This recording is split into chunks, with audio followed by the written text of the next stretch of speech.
Greetings. Today we delve into a story that defies everything you've been told about wartime enemy perceptions.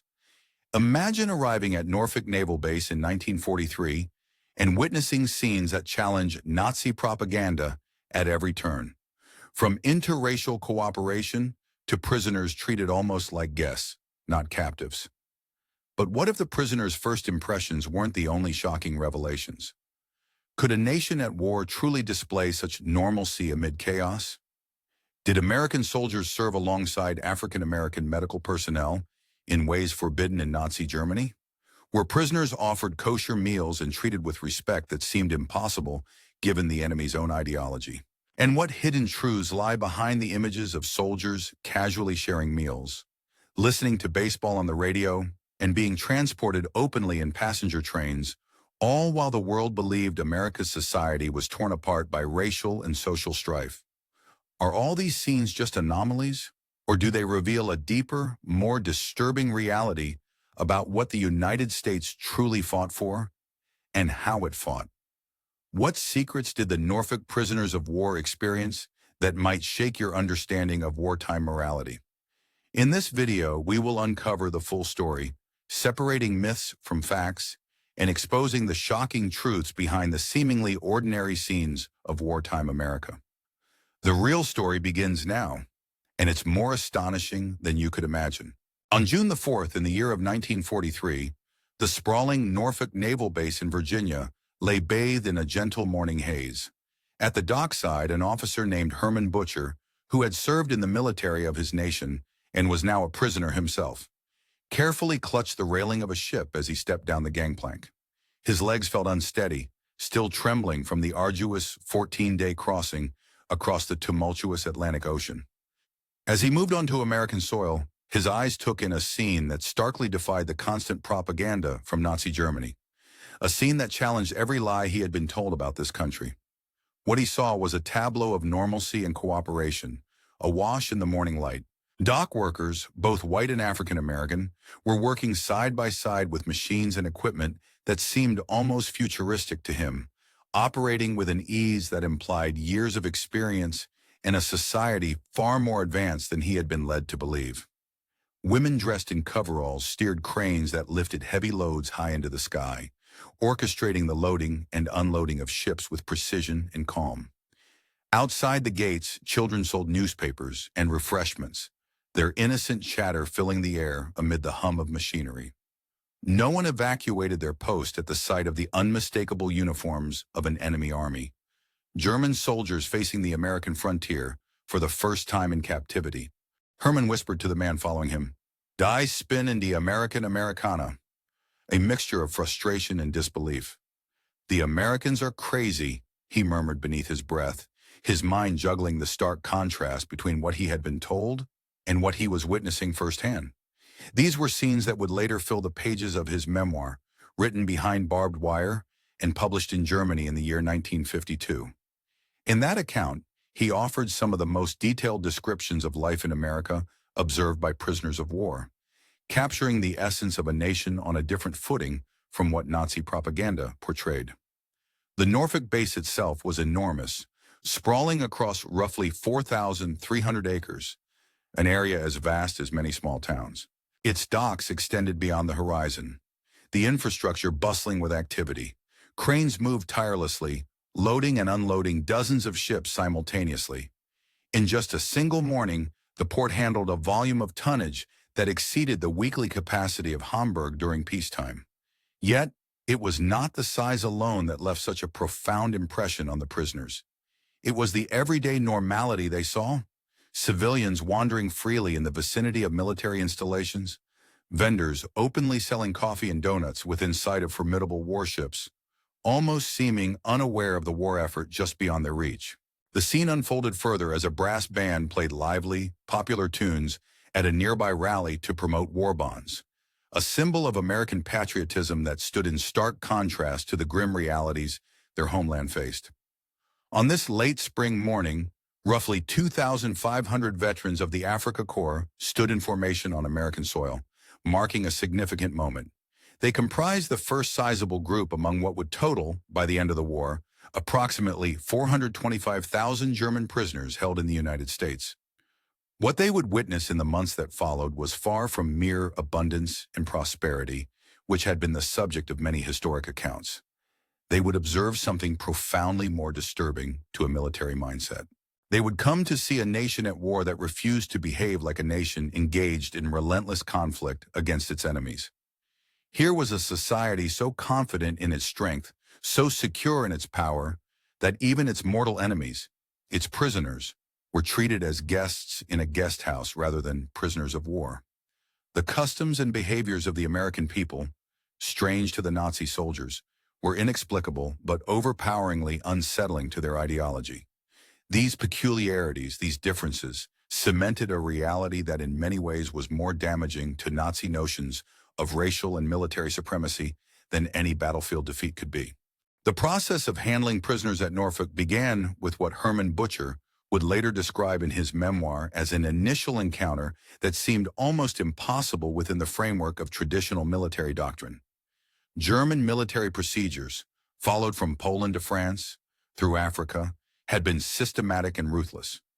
Prisoners were regarded either as assets to be exploited for intelligence or labor, or burdens to be minimized. The Geneva Convention was acknowledged only when convenient, dismissed when it was not. However, the treatment of prisoners at Norfolk defied this rigid logic utterly. Instead of the casual disregard typical of some other armies, American officers read the Geneva Convention in fluent German, explaining the prisoners' rights clearly, and even inquiring about their dietary needs. According to Red Cross records from June 4, 1943, Jewish American personnel, several of whom held sergeant ranks and carried unmistakably Jewish surnames, distributed Red Cross packages to the prisoners. They explained that kosher meals could be arranged, accommodating religious dietary laws in an environment where that had not always been guaranteed in other contexts. Some of the Wehrmacht soldiers, the As identified by Matroy in his report from July of 1943, the quality of medical care extended to German prisoners of war, POWs, was on par with, or even surpassed, the treatment provided to American military personnel. Despite the evident high standard, the prisoners themselves found it difficult to believe in the excellence of the care they were receiving, as it contrasted sharply with their expectations and the conditions in previous conflicts. Interestingly, within the United States military framework, African American medical personnel served in integrated units at Norfolk, which was a notable exception. However, such integration was not widespread across all branches or locations of the military at the time. One specific documented instance involved an African American medical technician who drew blood samples from Wehrmacht officers as part of routine health checks, exemplifying the level of racial mixing that was taking place in this context. In stark contrast to this, in Germany, such direct racial contact between soldiers and medical staff was strictly prohibited by law. The situation in the United States presented a different reality. Here, racial interactions could happen as a routine aspect of military life, regardless of legal restrictions elsewhere. An especially bewildering scene unfolded during the prisoners' very first meal at their camp. They were led into a mess hall where American sailors sat and ate. The two groups, enemies engaged in convoy battles and combat, found themselves in a shared dining space, separated only by a few yards, with Americans sitting at one end and Germans at the other. Remarkably, they used the same food service lines and consumed meals of comparable quality.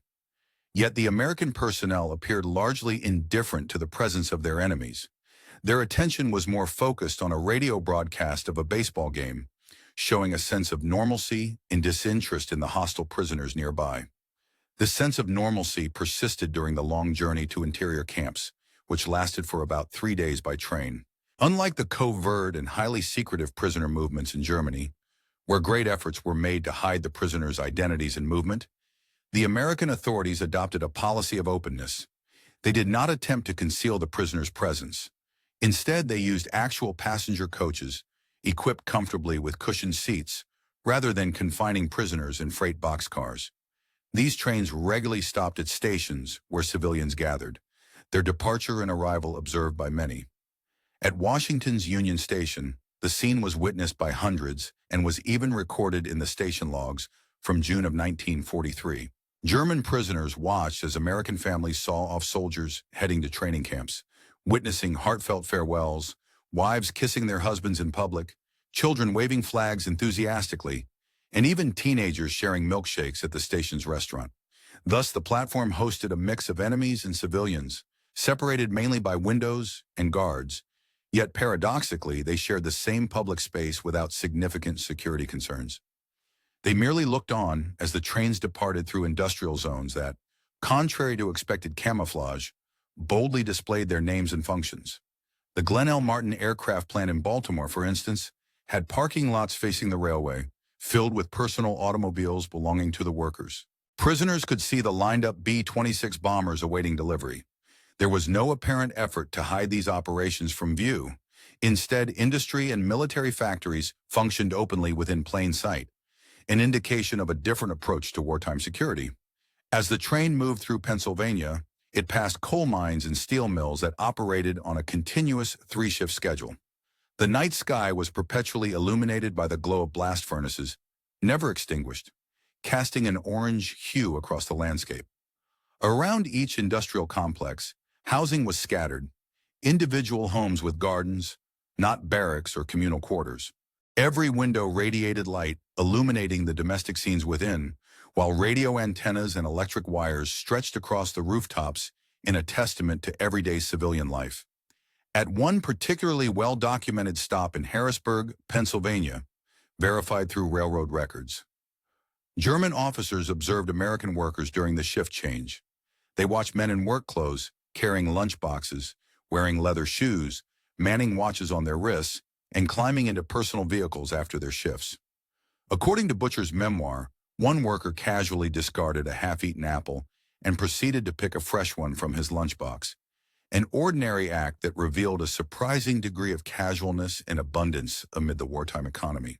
This scene of relaxed everyday routines, such wasting of food that was in plentiful supply, highlighted a stark contrast with the austerity often depicted or believed to characterize wartime conditions.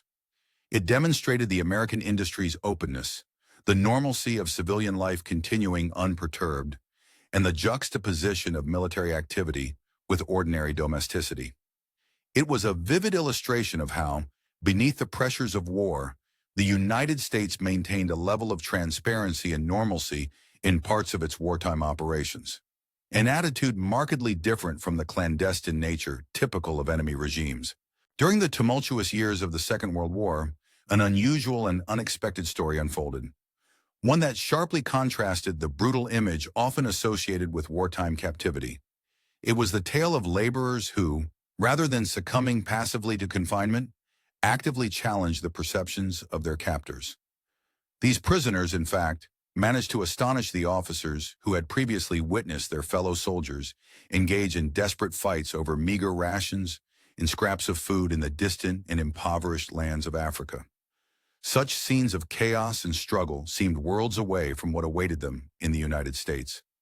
In the heart of Texas, a specially designed prisoner of war camp, known as Camp Hearn, was established in December of 1942. Situated on a sprawling 720 acres close to the small town of Hearn in Robertson County, this camp was quickly transformed into a meticulously planned facility. According to detailed military records, it was capable of accommodating as many as 4,800 German prisoners at one time, a number that speaks to the scale of the operations and the importance placed on managing the enemy soldiers effectively. The conditions of the camp were, notably, far superior to what most of these prisoners would have experienced back home, or even in civilian life, marking a significant departure from the harsh environments typical of wartime internment. The construction and daily functioning of Camp Hearn are well documented in the extensive archives maintained by the Army Corps of Engineers, as well as in the records of the War Department housed within the National Archives. The infrastructure itself challenged many assumptions about how enemy soldiers should be treated. Instead of the primitive, austere facilities common elsewhere, the camp featured a level of comfort and organization that surprised many German observers. The barracks, built with wood rather than temporary canvas tents, were equipped with electric lights, replacing reliance on oil lamps, and featured indoor plumbing, complete with flush toilets and hot water heaters in every building. Prisoners had access to individual beds with mattresses, sheets, and blankets rather than straw pallets, which significantly improved their living standards. Recreation facilities also contributed to a notable shift in treatment. The camp boasted recreation halls furnished with ping-pong tables, musical instruments, and libraries. Amenities designed to foster morale and provide a semblance of normal life. An inspection report made by Swiss observer Emil Sandstrom in August of 1943 praised the camp, noting that conditions at Camp Herne exceed not only Geneva Convention requirements, but also surpass the living standards many of these men knew in Germany. Such an assessment underscored the advanced nature of the camp's facilities. The camp was commanded by Lieutenant Colonel Cecile Stiles, whose military service record remains preserved in official archives. Notably, Stiles had studied the German language at university before the outbreak of war. When prisoners arrived, he addressed them in German, not only to explain the rules of the camp, but also to introduce an unprecedented idea. Within the confines of the compound, prisoners would largely govern themselves. They would be allowed to elect spokesmen, organize their own activities, and manage their schedules, provided they adhered to military regulations. The notion that enemy prisoners could exercise a degree of self-governance, rather than being strictly controlled from above, seemed almost like a sign of weakness or a possible trap at first glance. But it was part of a calculated approach aimed at maintaining order and morale. The camp also featured a hospital that regularly underwent inspection by the International Red Cross. This medical facility was well equipped, boasting equipment that many civilian hospitals in Germany lacked at the time. Among its range of advanced medical devices were X-ray machines, surgical suites, dental chairs, and pharmaceutical supplies. The military hospital stocks even included the recently developed antibiotic penicillin, then considered a medical marvel. In September of 1943, a prisoner named Georg Gartner, who would later become known as the last prisoner of war to surrender in the 1980s, developed appendicitis. Thanks to the advanced facilities, he received surgery within hours, performed by Captain William Calhoun, a skilled Army surgeon from Dallas, assisted by trained German medical staff. This incident illustrated that the camp's medical services could rival those of civilian facilities, providing effective treatment and treating prisoners with dignity.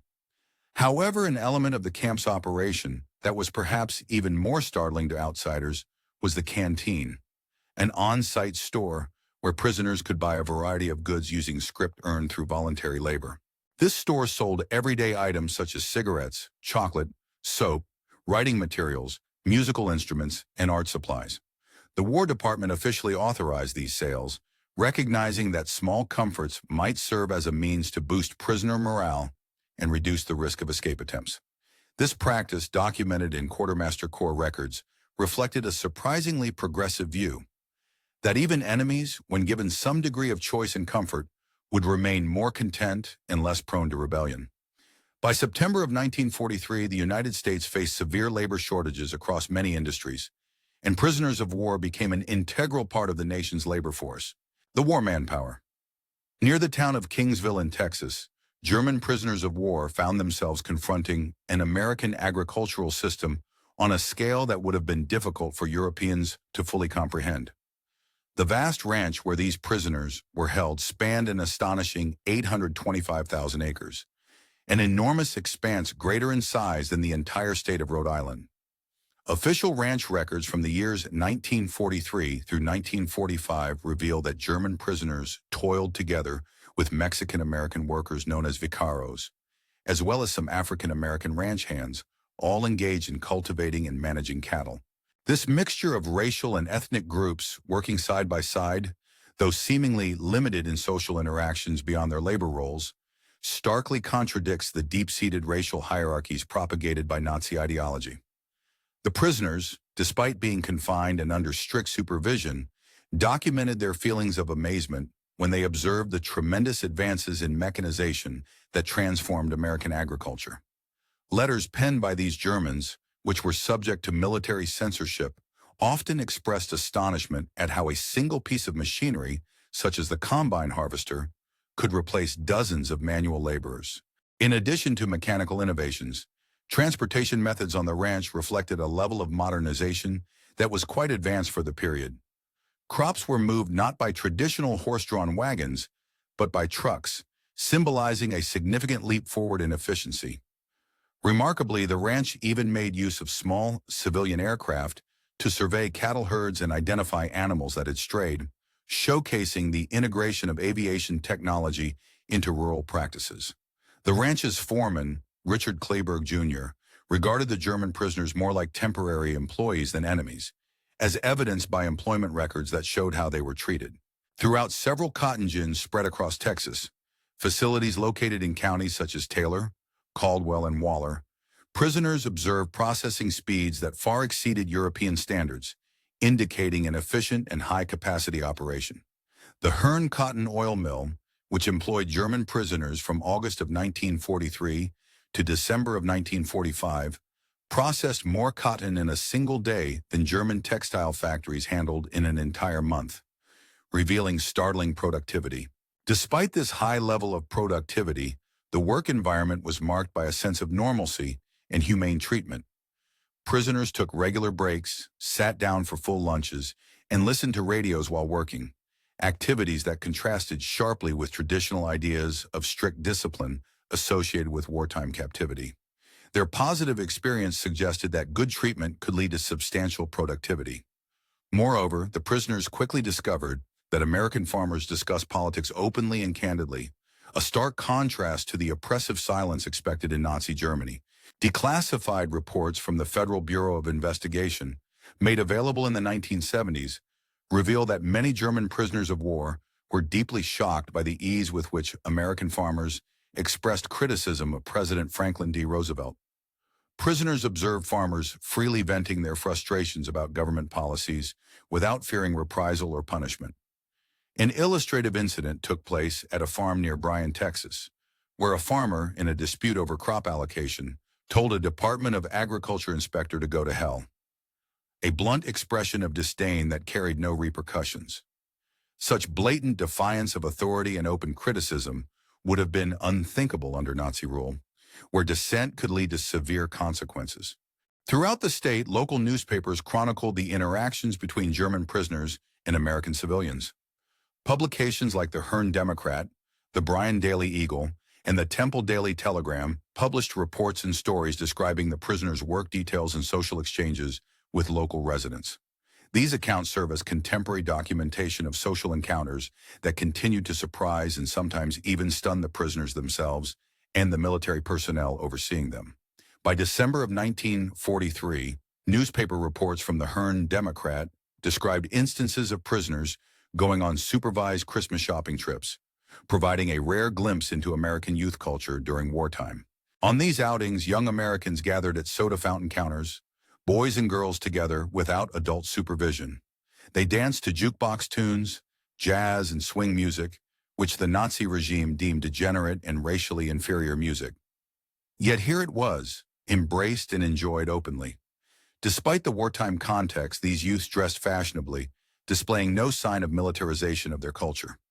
The behavior of American women also confounded the prisoners' expectations. Prisoners observed women driving trucks for the cotton oil mill, managing small businesses along Main Street, and even overseeing male workers in defense factories. Additionally, at the nearby Bryan Army Airfield, part of the Women Air Force Service Pilots Program, women pilots flew military aircraft, an extraordinary sight that challenged the prisoners' preconceived notions about gender roles and capabilities. Official military records confirm that women participated actively in the wartime transportation network. The Women Air Force Service Pilots, or WASPS, operated aircraft that played vital roles in supporting the military effort, and their inclusion in such duties was a testament to the progress made in gender equality during the war era. This interaction between prisoners and the civilian landscape of American life during the war years. During the years of 1943 and 1944, a significant figure named Brian Field played a notable role within the confines of the surrounding areas, particularly concerning the management and supervision of certain activities involving prisoners of war. His presence and work were documented and observable to the authorities responsible for overseeing the prisoner operations, indicating a level of engagement that extended into the community and the institutional framework of the wartime efforts. Throughout this period, The churches scattered across Robertson County extended an unusual gesture of hospitality and compassion by inviting German prisoners of war to participate in their religious services. This act of inclusion was carefully recorded in the archives of prominent local churches, such as the First Baptist Church of Herne, the First Methodist Church, and St. Mary's Catholic Church. These religious institutions' records clearly substantiate that among their congregants were German prisoners who attended services, engaging in a form of silent camaraderie and spiritual sustenance amidst the broader context of wartime tension. On December 24, 1943, an article appeared in the Herne Democrat that vividly described this cross-cultural interaction. The report confirmed that on Christmas Eve, prisoners from Germany sat among the local worshipers during church services, those community members whose own sons were serving bravely overseas. This narrative emphasized that, during this sacred night, there were no reported incidents or disruptions, which perhaps reflected a fragile but hopeful effort to foster understanding and humane treatment within a highly charged wartime atmosphere. By the beginning of the following year, 1944, a significant development took place within the operation of the prisoner camps, especially at Camp Herne. The Special Projects Division of the Prost Marshal General's Office had established highly sophisticated educational initiatives aimed at re-educating the prisoners. These programs were shrouded in secrecy, yet their scope and depth can be partly understood through declassified documents stored within Record Group 389. These records reveal that although the prisoners were only aware of what they believed to be voluntary educational activities, the operations involved rigorous planning and execution designed to influence and reshape ideological beliefs. The camp's library played an essential role in this educational effort. Starting from a modest collection of approximately 500 books, generously donated by the local citizens of Herne, the library expanded rapidly. By August of 1944, it housed over 5,000 volumes, creating a veritable repository of knowledge and propaganda. The collection included works from the American Library Association's Books for Prisoners program, which provided texts that were often forbidden in Nazi Germany. Prisoners had access to famously banned German authors such as Thomas Mann's masterpiece, The Magic Mountain, and All Quiet on the Western Front, by Erich Maria Remarque, along with influential Jewish writers like Lion Feuerwanger. Through these texts, German prisoners could read material that, had it been discovered in Nazi Germany, might have led to severe penalties or even death. In addition to the library, educational opportunities extended to correspondence courses provided by the institution now known as Sam Houston State University, formerly Sam Houston State Teachers College. The records from this academic body reveal that between 1944 and 1945, approximately 340 German prisoner of war staff members enrolled in a variety of courses. These included English language instruction, American history, mathematics, and agricultural sciences, subjects aimed at fostering both personal development and potentially useful skills. To support this scholastic effort, university professors visited Camp Herne monthly, conducting lectures and assessments aimed at enhancing the prisoners' educational experiences. This ongoing partnership helped to execute the broader strategy of ideological influence, which extended beyond mere literacy to deeper political and cultural understanding. An aspect of this program that merits clarification is the existence and content of the prisoners' newspapers. While the publication Der Ruf was indeed produced at Fort Kieran in Rhode Island, prisoners at Camp Herne issued their own periodical called Der Spiegel. It must be noted that Der Spiegel, which translates to the mirror in German, was a distinct publication from other Nazi propaganda outlets and should not be confused with the later, more politically aligned German news magazine of the same name. Surviving copies, preserved at the Army Heritage and Education Center, illustrate a significant evolution over time. Early editions from 1943 contained Nazi propaganda, but by late 1944, the content had shifted substantially, featuring discussions rooted in democratic principles and open debate. Within the structure of these complex operations, the declassified documents from the Special Projects Division reveal a highly elaborate psychological operation designed to categorize and influence the prisoners based on their political attitudes and beliefs. Prisoners were divided into three broad categories: Anti-Nazis, who constituted approximately 10%, non-political prisoners, about 75%, and committed Nazis making up roughly 15%. Special treatment was tailored for each group to maximize the potential for ideological shift. Anti-Nazi prisoners, carefully identified through an extensive screening process that involved the analysis of their correspondence, conversations, and reading patterns, were granted additional privileges and educational opportunities. These individuals assumed roles of leadership within the camp, becoming barracks leaders, moderators. In the course of detailed documentation, weekly reports meticulously recorded the evolving ideological attitudes of the camp's prisoners. Among those responsible for overseeing and analyzing these changes was Major Maxwell McKnight, the assistant executive officer whose official papers are now preserved within the archives of the Hoover Institution. In a comprehensive report authored in November of 1944, Major McKnight noted a striking trend. The rate at which prisoners were changing their beliefs surpassed initial expectations by a considerable margin. He reported that approximately 60% of prisoners who were not inherently engaged in political activity exhibited noticeable shifts towards embracing democratic principles after just 6 months of being exposed to American society and receiving targeted educational instruction. This transformation was facilitated in large part by the prisoners' immersion in American facilities, where they encountered what appeared to them as a stark and almost mocking abundance. These material privileges and plentiful resources starkly contrasted with the austere scarcity prevalent in Germany during the war. For example, at the Alcoa aluminum plant located in Rockdale, Texas, which had been entrusted with processing materials since September of 1943, the daily amount of aluminum scrap discarded by American workers dwarfed the weekly steel and aluminum acquisitions of many German aircraft manufacturing factories. Official plant records reveal that prisoners of war assigned to collect scrap metal directly experienced the excesses of American industrial waste firsthand, inevitably witnessing the astonishing disparity between the two economies.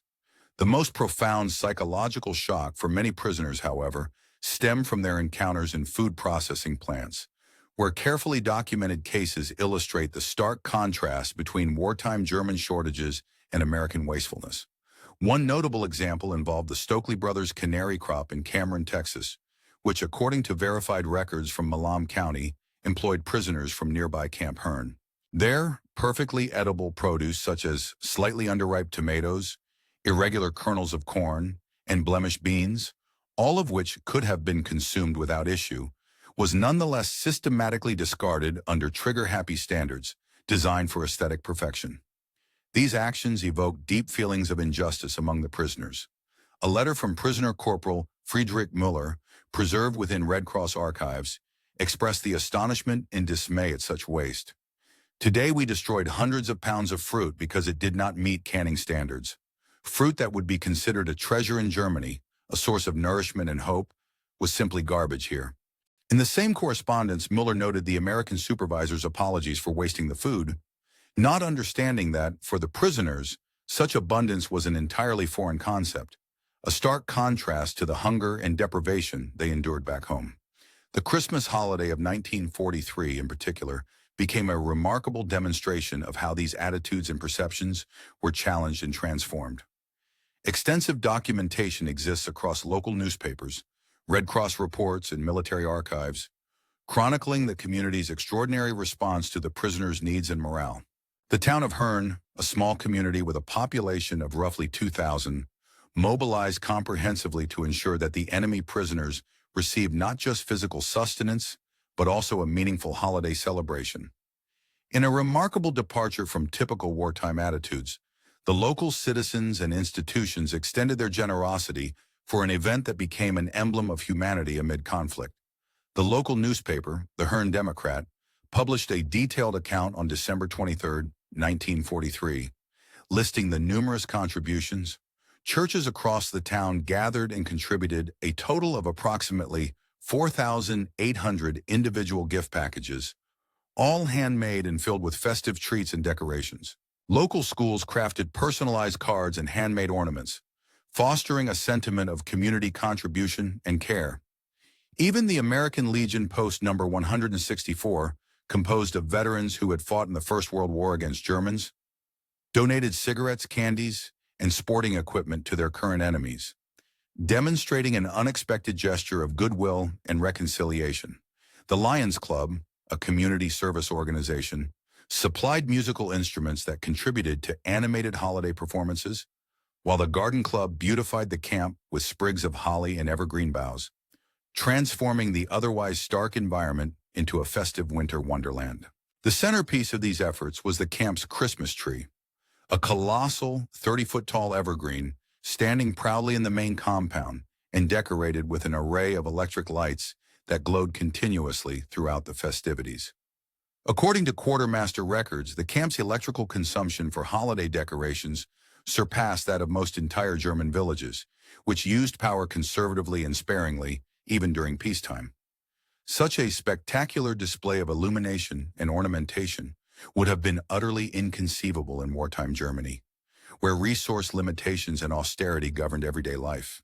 Adding to the sense of shared humanity, local churches arranged for Christmas concerts performed entirely in German, providing prisoners with familiar carols sung in their native language.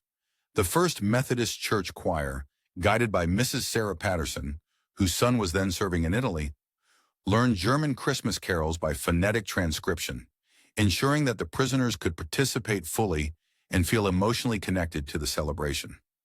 These gestures underscored a remarkable fusion of community spirit and cultural empathy during a period.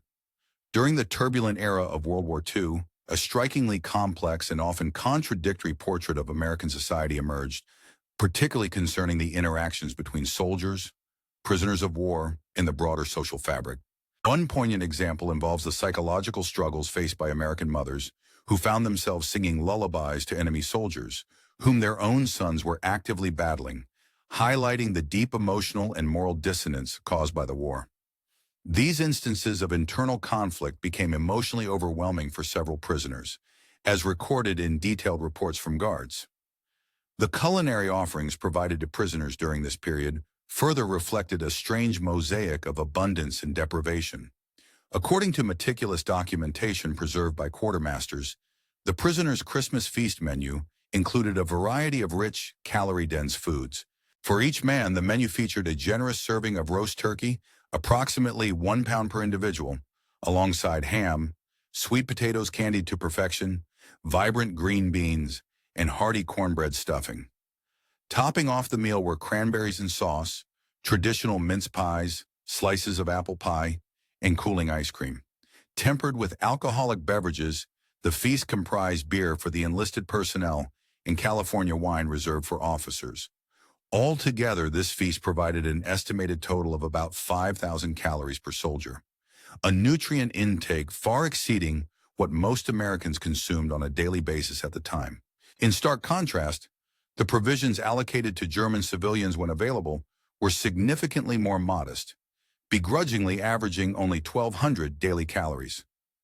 As a result, American military personnel working in Texas and other regions became acutely aware of the underlying racial dynamics that shaped their social environment, dynamics that directly conflicted with both Nazi racial ideology and the preconceived notions held by Americans themselves. The stark differences between propaganda and reality, especially concerning race, became increasingly evident as both military reports and local newspapers revealed a more nuanced picture.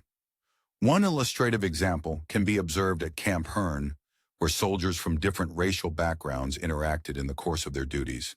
Soldiers of African descent, serving as guards from the 359th Infantry Regiment, occasionally carried out guard duties involving German prisoners of war. These prisoners, socialized under Nazi racial doctrine to view Black Americans as inferior, found themselves defying expectations by taking orders from Black American soldiers, an experience that created moments of discomfort and dissonance. Many prisoners within the camp's confines explicitly requested transfers in hopes of avoiding subordinate roles to Black guards. But these requests were routinely denied by camp administrators, underscoring the racial hierarchies that persisted despite the realities of war. Nevertheless, the prisoners also observed startling contradictions woven into the fabric of segregation. They frequented restaurants on the base that outright refused service to the Black soldiers tasked with guarding them, and simultaneously attended community movie theaters, where their African-American guards could not occupy the main sections. Such contradictions highlighted an unsettling truth. In some contexts, German prisoners encountered more social liberty than certain American citizens, particularly those who happened to be black. This paradox richly placed them in positions of relative privilege, being treated with a degree of civility and even compassion, despite their status as enemies overseas. These experiences unsettled the rigid racial certainties espoused by Nazi ideology and challenged American convictions, especially at agricultural work sites associated with the Farm Security Administration. At these rural sites, prisoners labored alongside Mexican-American and black laborers. The effectiveness and efficiency of these mixed-race teams, especially when they focused solely on shared tasks, stood in direct opposition to Nazi ideas of racial superiority. Notably, Germans working in the fields alongside black laborers, who routinely outperformed their German counterparts, demonstrated that racial purity was an invalid measure of productivity. Multiple documented cases vividly illustrate how the arrival of German prisoners in America fostered unexpected transformations in their beliefs and attitudes, sometimes even undermining their Nazi training and indoctrination. One such case involves Herman Butcher, who arrived in June of the year 1943 at Camp Herne. A staunch Nazi supporter prior to his imprisonment, Butcher's memoir recounts a gradual erosion of his ideological convictions, rooted in direct observations and the everyday realities of life among diverse Americans. The pivotal moment for him came during the holiday season of December of 1943, when the local community of Herne, Texas, extended Christmas gifts and kindness to the prisoners. Butcher vividly recalls, "These people, whose sons we had tried to kill, showed us gifts. Their kindness was not weakness, but strength, the strength of victors who knew they had already won not just the war, but the peace that was certain to follow." This experience marked a profound shift in his worldview, exposing the deep human contradictions that war often surfaces. Another remarkable transformation involved Georg Gartner, who managed to escape from the prisoner of war camp at Deming, New Mexico, in September of 1945. Living secretly under the assumed identity of Dennis Wiles, Gartner evaded authorities for more than 4 decades. Instead of fleeing the country entirely, Gartner chose to remain illegally within the United States, an act reflecting certainty. Here's a deeply reimagined and expanded version of the provided text, transformed into a smooth, engaging narrative in English. The length has been increased by approximately 120 to 150%, with careful attention to preserve the original meaning, elaborate on key points, and ensure clarity and flow. After a life marked by upheaval and improbable twists of fate, he moved to the United States, where he eventually married an American woman, raised children, and built a new life close to the Pacific coast, working diligently as a tennis instructor in California.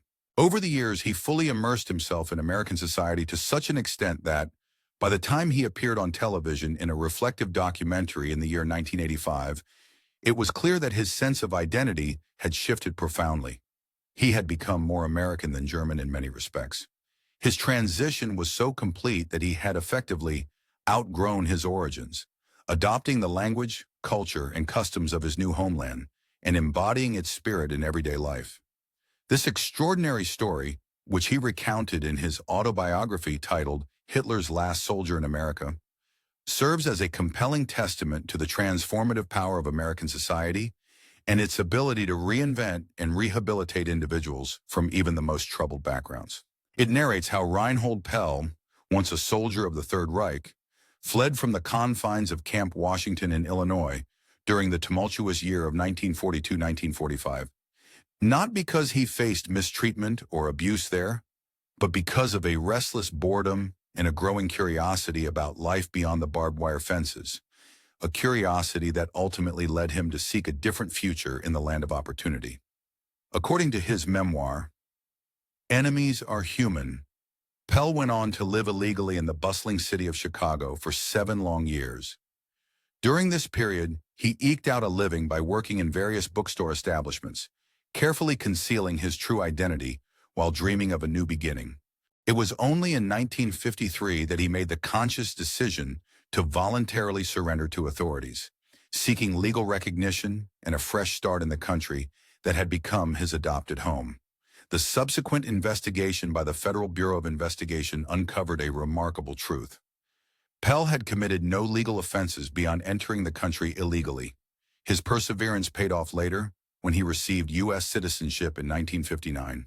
From that point onward, Pell turned his life around completely, becoming a successful businessman, renowned within his local community, and using his new status to support others from Germany who migrated to the United States, often sponsoring their arrival and helping them settle into American life. The experiences of German prisoners of war, referred to colloquially as P soldiers, varied considerably across over 500 detention camps scattered throughout the United States.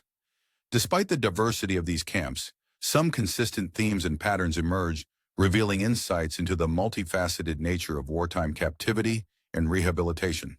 For instance, Camp Alva in Oklahoma was specialized in agricultural training. Records from the Department of Agriculture detailed how German POWs managed a single demonstration farm sprawling over 200 acres, applying American farming techniques with impressive proficiency. These prisoners learned and practiced mechanical cultivation methods, crop rotation systems, techniques for conserving soil health, and the development of hybrid seeds, all of which greatly enhanced their agricultural skills. These newfound abilities proved invaluable once the prisoners returned to Germany, a nation ravaged by conflict and desperation. The success of the agricultural program at Alva became evident when local farmers began to hire teams of former prisoners for work on their farms at wages far above what typically was paid, creating a competitive environment for prisoner labor and contributing significantly to local economic revival. Elsewhere at Camp Concordia in Kansas, the focus shifted toward cultural enrichment. This camp became renowned nationwide for its art program, where the German prisoners of war created murals and artworks that continue to adorn the walls of the local Stone County Courthouse and several other regional buildings to this day. The camp also fostered a vibrant musical scene. Prisoners, equipped with instruments generously donated by local communities, formed a camp orchestra that performed live concerts for civilians and military personnel alike. The local press, including the prominent Concordia Blade newspaper, praised these performances for their professionalism and artistic quality, noting that enemy musicians displayed talents comparable to native professionals. Today, many of these artworks and musical recordings have found permanent homes in Kansas museums, serving as enduring evidence of the prisoners' creative contributions. Another camp, Trinidad in Colorado, faced severe challenges due to the harsh winter climate, with temperatures dropping as low as -20 degrees Fahrenheit during peak winter months. The quartermaster's records at the time detail how the Army provided German prisoners with specialized Arctic-grade clothing, insulated barracks, and a significant increase in daily caloric intake, about 4,000 calories per day during the coldest season, to ensure their health and well-being. Swiss inspector André Poncho, who visited Trinidad in February 1944, remarked on the superiority of the provisions supplied to the German POWs, noting that their winter accommodations and supplies exceeded. During the tumultuous years of the Second World War, the United States had become a fertile ground for a remarkable display of democratic resilience and transparency, even amidst the chaos of global conflict. One of the most striking manifestations of this was the way American prisoners of war, despite being confined in camps, were granted a surprising level of freedom to express their opinions openly. They could openly voice dissenting perspectives, criticize certain aspects of policies, and broadcast their views across the nation through various channels. These candid expressions, some of which were broadcast on national platforms, underscored a fundamental confidence in the American democratic system. Confidence so strong that it allowed citizens to openly challenge authority without fear of repression. What added a layer of complexity and resilience to this political landscape was that all these activities and opinions were accessible not only to fellow Americans, but also to the enemy prisoners held in these camps. In spite of the war, the system maintained an open forum for debate, dissent, and criticism, highlighting the core values of free speech and political plurality that the United States cherished. This assortment of opinions and arguments was visible to prisoners from opposing sides, therefore exposing them to the vibrancy of American political life, which did not shy away from internal critique, even during wartime. Such openness and willingness to tolerate disagreement seemed almost counterintuitive to rigid authoritarian regimes, and in the eyes of German military minds observing from afar, this vibrant democracy might have crossed the border into what they perceived as political chaos or even suicidal for the regime's stability. Amidst these turbulent times, incumbent President Franklin D. Roosevelt faced formidable challenges within the political arena. During the wartime period of 2040, Roosevelt confronted significant opposition from political figures such as Thomas Dewey, who questioned and criticized the direction and management of the war effort. The Republican Party, often critical of the current administration's handling of military strategy, took to the press to voice their dissatisfaction through opinion pieces and editorials that questioned the progress and efficiency of the war effort. These opposition voices were further amplified through political cartoons and cartoons published in newspapers, which almost ridiculed the commander-in-chief himself, depicting him as either overwhelmed or out of touch with the realities of wartime leadership. Despite these internal disagreements and opposition, the United States war effort persisted, and in many ways it grew stronger and more organized as time went by.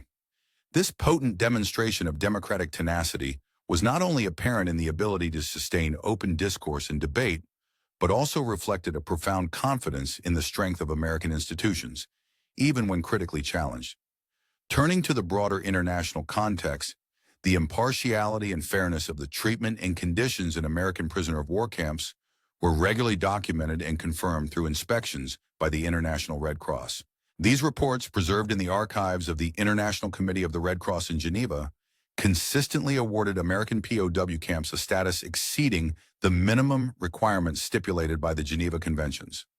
Such assessments provided invaluable independent verification of the humane conditions maintained within these camps, serving as a testament to the American commitment to ethical treatment even amidst war. In one such comprehensive inspection report authored in August of 1944 by Red Cross Inspector Guy Metro, there was clear praise for the high standards maintained across various aspects of camp life. He wrote that American camps not only met, but in some cases exceeded treaty requirements in all evaluated categories. For example, the food rations provided to prisoners, which ranged between 3,300 and 3,800 calories per day, were more than twice the minimum of 2,000 calories mandated by the Geneva Convention. Living conditions were also exemplary, with living spaces allocated at approximately 40 square feet per inmate, significantly above the permitted 27 square feet per prisoner. Medical care, an essential element of humane treatment, was documented as being comparable to that provided within the country's military hospitals, with a doctor available for every 500 prisoners, far exceeding the convention's requirement of one medical professional per 1,000 prisoners. The camps also boasted outstanding recreational and educational programs, with organized sports, libraries, and various educational initiatives that went well beyond what was deemed necessary under international standards. Specific observations from the inspection of Camp Hearn illustrated the high quality of life enjoyed by prisoners. As an example, calorie intake averaged between 3,300 and 3,800 per day, compared to the minimum requirement of only 2,000. Camp accommodations provided about 40 square feet per person, a notable luxury compared to the required 27 square feet. Medical facilities were well staffed, with one doctor for every 500 inmates, contrasting favorably with standard expectations. The camp offered an array of recreational activities such as sports, organized games, libraries, and learning courses, all of which contributed to a humane and enriching environment. Inspector Emil Sandstrom, having evaluated similar facilities in other Allied nations, including Canada, Britain, and Australia, positively expressed that American prisoner of war camps surpassed those of other countries in both material and philosophical terms. He emphasized that the American approach towards prisoners was based on treating them as temporarily displaced persons rather than overt enemies, emphasizing dignity rather. In the wake of World War II's final destruction and upheaval, the Allied occupation of Germany revealed a strategic shift, not merely neutralizing a fallen enemy, but actively participating in the intricate process of rebuilding a shattered nation. This transformation resembled a meticulous, capitalism-driven mobilization, carefully orchestrating the entire effort for war production, but now turning toward reconstruction and democratization. As the Nazi regime crumbled in spring of the year 1945, American authorities undertook extensive preparations to assist German prisoners of war in reintegrating into a homeland devastated by years of conflict and oppression. This phase of rehabilitation extended well beyond the simple act of repatriation. It was a systematically documented effort aimed at sowing the seeds of democratic Germany from within. Numerous occupation planning records, capturing every aspect of this transformative endeavor, offer a detailed account that far surpasses basic logistical movements. The War Department launched Project Paperclip, initially known for rescuing scientists, to encompass much broader programs. These initiatives were designed to equip prisoners of war with the skills necessary not only for personal reintegration, but also for the broader goal of cultural and political renewal. The curriculum prepared for the so-called PSWs, or prisoners of war, included courses in civil administration, deliberately crafted to ready them for the complex task of managing what remained of their cities and infrastructure once peace was restored. Agricultural training sessions emphasized the urgent need to nourish famished populations as shortages persisted across the country. Medical personnel received specialized instruction in public health techniques with a focus on preventing epidemics, a common threat in the ravaged landscape. Meanwhile, engineers focused on reconstructing vital infrastructure, aiming to restore transportation, utilities, and communal facilities that had been obliterated by years of fighting. Specialized projects division teams identified potential future leaders among the prisoners, those who demonstrated qualities of governance and responsibility, offering them additional training in management and administrative skills. These efforts, thoroughly documented in reports from General Prost Marshals, mapped out a detailed blueprint for the sort of leadership capable of guiding Germany's democratic rebirth. By May of 1945, the scope of this educational effort was staggering. Approximately 31,000 prisoners were participating in vocational programs. 18,000 were studying English. 12,000 engaged in agricultural pursuits. Some by the thousands. About 8,500 were enrolled in technical courses, and roughly 6,200 were studying business administration. Moreover, the American authorities communicated the foundational ideas behind what would later become the Marshall Plan, an economic blueprint for rebuilt prosperity prior to its public announcement. Officials from the State Department visited the camps to explain to prisoners that the goal of their efforts was to rebuild and restore, not to punish. This attitude of unparalleled generosity, a stark departure from traditional victor's justice, effectively shattered the final remnants of Nazi racial ideology, which championed notions of racial struggle and survival of the fittest. The scale of this comprehensive program is vividly illuminated by the impressive statistics. Out of a total of approximately 425,000 German prisoners serving in America, only about 2,222, the equivalent of 0.5%, had attempted to escape. Successful escape attempts lasting more than 30 days were even rarer, totaling only 54. That is, a mere 0.001%. Cases of sabotage were scarcely more frequent, with just 7 confirmed cases, accounting for 100,000%. Work refusals numbered just under 200, or about 0.04%. Participation in voluntary labor was remarkably high, with about 87% of eligible prisoners engaging in work programs. Post-war surveys conducted by American occupation authorities revealed that nearly 3/4, specifically 74%, of the returnees held favorable views of American democracy. Additionally, about 61% expressed support for the aid offered through the Marshall Plan when it was announced, signifying hope and optimism for Germany's future. More than half of the prisoners, 55%, advocated for a close German-American alliance, while a significant minority, 38%, desired to immigrate to America. Moreover, about 23% maintained ongoing correspondence with American families, a testament to the personal bonds formed during their internment and rehabilitation.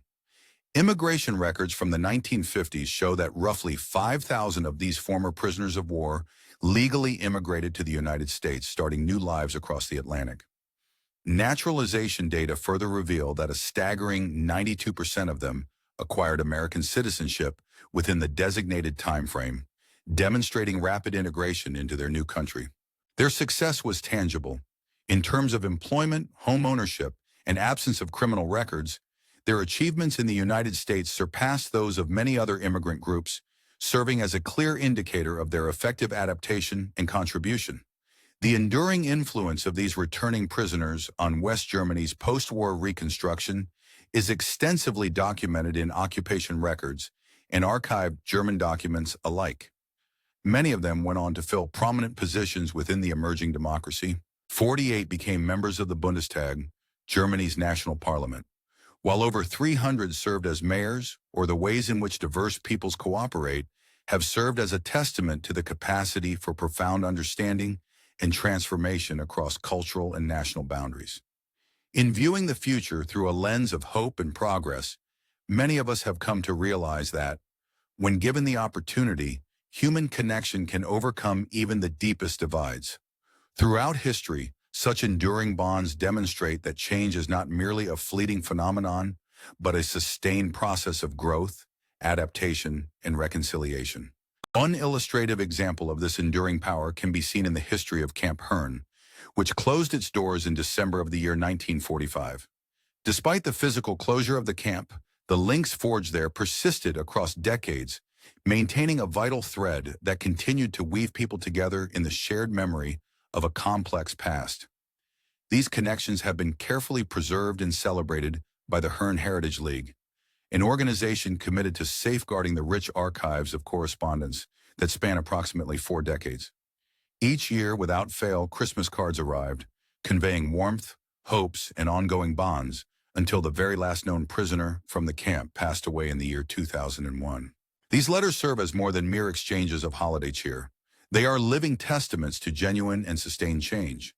They reflect a transformation that was neither temporary nor superficial, but deeply rooted in a shared effort to understand and forgive. In 1984, on the anniversary marking 40 years since the historic D-Day landings, 50 former prisoners of war from Camp Herne returned to the state of Texas, where it all began.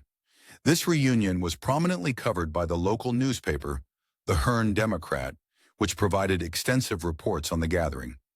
It was during this remarkable meeting that former adversaries, once enemies defined by lines of conflict, embraced their former guards with sincere warmth. Veterans from the German Wehrmacht placed flowers reverently at the American Legion Memorial, symbolizing respect that transcended the battlefield.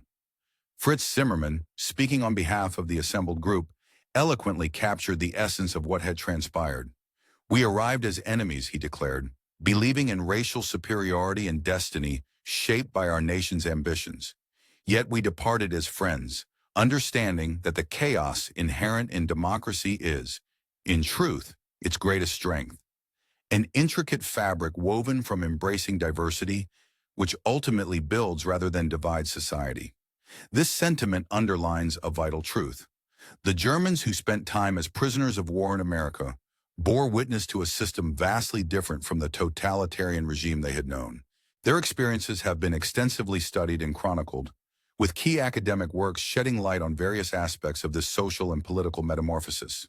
For instance, Arnold Kramer's notable publication, Nazi Prisoners of War in America, from the year 1979, provides comprehensive documentation of their confinement, treatment, and subsequent transformation. Similarly, Judith Gansberg's Stalag USA from 1977 offers an in-depth exploration of the re-education initiatives aimed at reshaping their worldview. Antonio Thompson's Men in German Uniform from 2010 delves into the nuances of the labor programs that allowed prisoners to contribute meaningfully to American society. Then there is Ron Robbins' The Barbed Wire College, and published in 1995, which chronicles the educational programs that facilitated ideological change within these camps. Together, these academic works, rooted in a rich repository of archives, interviews, and government records, unequivocally affirm the scope and success of the transformation experienced by the prisoners. Today, the consensus among scholars is clear. The American approach to the German prisoners of war, focused on exposure to American values, cultural exchange, and education, stands as one of history's most successful examples of deliberate re-education through understanding rather than coercive indoctrination. Many of the German prisoners who reached America between 1943 and 1946 were witnesses to sights and realities that would have previously seemed impossible through the lens of their totalitarian upbringing. Each casual display of freedom, each spontaneous act of kindness, and each gesture of generosity accumulated over time, carefully dismantling the rigid ideologies they once held. They entered this experience expecting to find a weak, divided nation, ripe for exploitation or collapse. Instead, they encountered a society confident in itself. So confident, in fact, that it could afford to show mercy even to enemies. This profound transformation was not primarily brought about by propaganda or rigid ideological doctrine, but was rooted in the genuine reality of American life. In the eyes of these prisoners, democracy was visible in the functioning of institutions and daily life, even amidst apparent chaos. They observed racial integration progressing steadily despite the official segregation of the era, watched women exercising authority and authority figures attired in femininity, and bore witness to ordinary people extending acts of kindness and humanity. They saw enemies in uniform become friends through shared experiences grounded in simple acts of kindness. These sites of everyday kindness, which might seem mundane or even insignificant to ordinary Americans, were revolutionary for those conditioned by totalitarian regimes that emphasize division and deception. Such encounters, the journeys of entire nations rather than isolated individuals, chart the remarkable course of history. In the stunned observations that emerged from witnessing these profound changes, there lay the nascent ideas that would eventually give birth to pivotal alliances, economic recovery programs, and the rebuilding of democratic institutions across Europe. These observations planted the seeds for what would become the Atlantic Alliance, the Marshall Plan, and the comprehensive democratic recovery of a continent ravaged by conflict and division. The transformation exemplified here demonstrates a vital truth, that the most lasting victories often do not stem from outright destruction or conflict, but from the power of demonstration and example. Success is frequently rooted in shaping perceptions through real, tangible actions, rather than mere propaganda or ideological assertions. It is achieved not through the cultivation of hatred or division, but through a profound expression of shared humanity and mutual understanding. Remarkably, the unusual experiences of German prison service members, referred to here as German PS, while observing America's society and its diverse and vibrant communities, laid a foundation for one of history's most extraordinary transformations. From being perceived as enemies, these individuals came to witness the resilience and humanity of the United States, and their impressions contributed to the development of a relationship of cooperation and partnership that would eventually evolve into a strong alliance based on shared values and common interests. This process exemplifies the possibility of turning hostility into harmony, forging new alliances not through force, but through the power of example, respect, and genuine understanding.